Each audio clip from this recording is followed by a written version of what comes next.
Welcome back to part 3 of our live training session here with our K24 swapped Civic Si. This training module, we're going to take a look at getting our engine to fire up and run, sort through our fuel and spark timing and idle conditions, also at the idle control, and we're finally going to be taking a look at how to set our timing or sync our timing between our engine and our Emtron using a timing light. So we have a lot to cover here. Let's jump in so we can check this out. Welcome back to our live training session here with our K24 swapped Civic Si. This training module, we're going to get our engine to fire up and run on our Emtron system. We're going to take a look at the calibration process for idle control, fuel and spark timing at idle, and also our cranking fuel and anything associated with getting the engine to crank, run, and fire. We're going to take a look here in the beginning of the tutorial of how we can check and verify our crank index offset, which is going to validate our timing sync between our Emtron and our engine. We need to make sure that that value is accurate. So if we're commanding a certain amount of injection timing or a certain amount of spark timing, it's going to be accurately tracking the position of the engine and referencing that and commanding the correct timing to the engine that we like. We don't want to have a mismatch there. It can create all kinds of run problems. If the spark timing is too advanced or too retarded, we're going to have all kinds of engine problems. We can damage the engine, or engine can run sluggish and really not perform very well. So that's one of the very most basic things that we need to check here. We're going to do that right in the beginning of the tutorial. And once we validated that, we'll fire up the engine and we'll start to sort through things like our cranking fuel, the idle control, and then the main VE table and spark timing all combined kind of at the same time. It's a little bit of a kind of an unknown when you get started calibrating and tuning any engine. So building these kind of building blocks, so to speak, in the calibration process is really important. We start with getting the engine to crank, run, and fire. Then we move on to part throttle tuning. Then we move on to wide open throttle tuning. In the case here of a K-series, we have variable cam and low and high cam. So we have the variable cam movement from the intake cam. We also have VTEC, which is a low and high cam function. So we have a lot of different layers here that we need to peel back in order to properly calibrate and tune our K-series engine here with an Emtron. Again, we're going to go through all of this as we move through the subsequent videos here in our training course. So let's jump in here. The very first thing we need to do is go in and take a look at where we can find the place that we can edit our crank index offset. So if we jump in here to our configure, and we move over here to engine setup, and we jump in here to our crank index offset setup. This is where we go in and check our spark timing with a timing light. It's a very key thing here. I'll talk about that in a second. So this is going to, taking a look down here, we see our crank index offset. This value is grayed out right now because our ignition lock enable has been turned off. We don't want the ignition timing normally locked at a consistent value when we're running our engine, but when we're checking our engine with a timing light in terms of validating our crank index offset value here, we need to put it into a lock mode, which then unlocks our crank index offset that we can actually edit and work with here.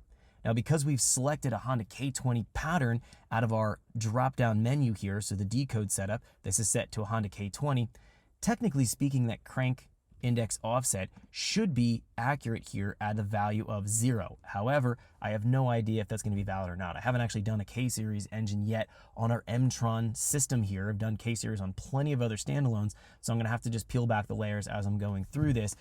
This is going to be something that I don't know if it's going to be valid or not. So this might need a different value in here. 0 could be relevant. They could have written the cam and crank pattern so that it would reference the stock position within that pattern. So I don't know how this is going to go. Now, what we need to do here before we jump in and start to take a look at editing this value, or at least checking this value, we want to first validate that our cam and crank signals are accurate coming into our Emtron. And we can use our scope feature just to validate that the wiring is correct.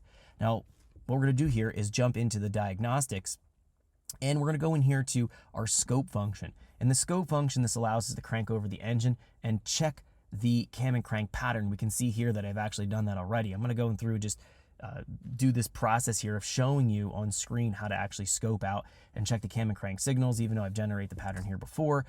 I've caught a mistake, and we're going to go over that here before we jump in and do any further tuning or doing anything else. But we need to use the scope so I can illustrate what is actually wrong. Now, in order to go in here and use the scope and start to crank over the engine, we need to make sure that we're not going to be pumping fuel into the engine. And that's very important. We can go in and unplug our injector clips as we're cranking over the engine so we don't have any actual fuel being sprayed.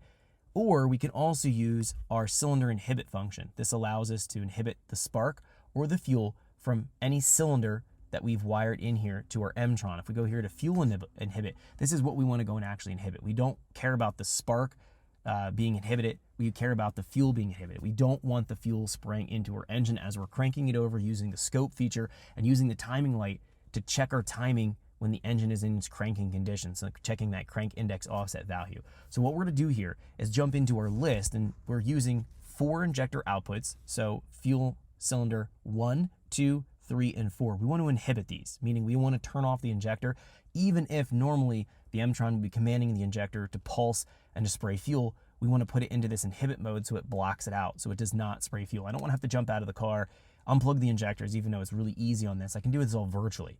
So we want to go in here and change this from an off to an on, which blocks out that injector from pulsing and putting fuel into the engine when we're using the scope and when we're using the timing light to check our timing. So I'm going to go here and put them all to a value of 1. So cylinder 1, 2, 3, and 4 are now set to inhibit on, meaning the injector won't spray and I don't have to worry about flooding out the engine with fuel. That'll definitely create a situation that's not ideal as we're trying to get the engine to fire up and run. So we've turned those off. The next thing we'll do here is go into scope. And then we want to go into our channel 1 and 2, and then 3 here. We can even set the assignment here for what we want to go and display. So channel 1 and 2, bare bones, we need to go in and we need to go and set this to crank and cam. So we'll set our assignment here for crank, and then the assignment for channel 2, which is plotting on our scope here, we're going to set this into our sync, which is cam. And then I'm also going to do a channel 3, and the assignment here, I'm going to use digital 1. Now digital 1 is set for the variable valve position sensor. So on the K-series engine, there's the intake position sensor, there's the exhaust position sensor, and then there's the crank sensor. Now normally what we find is the exhaust position sensor and the crank sensor are used for the normal cam and crank pattern. And then the intake or inlet position sensor that's used for tracking the movement or the position of the variable cam, which has been assigned to digital 1 here for my wiring and my harness. So in this case, I want to go and track all of this because I've actually caught a mistake here in the engine harness. And this is important because it can throw you for a loop if you're trying to get your engine to run and it just won't fire off. We're going to talk about this here in a second. So let's look at this real quick. So we're going to go in. Thanks for checking out our teaser clip. If you want to see the rest of this video and more than 500 hours of current EFI training we have to offer, make sure you click right here. If you want to go and check out more teaser clips from this training course, click here. And you don't want to miss any of the videos we're going to be releasing on this channel, so make sure you subscribe and click here. Thanks for watching, and I'll see you guys later.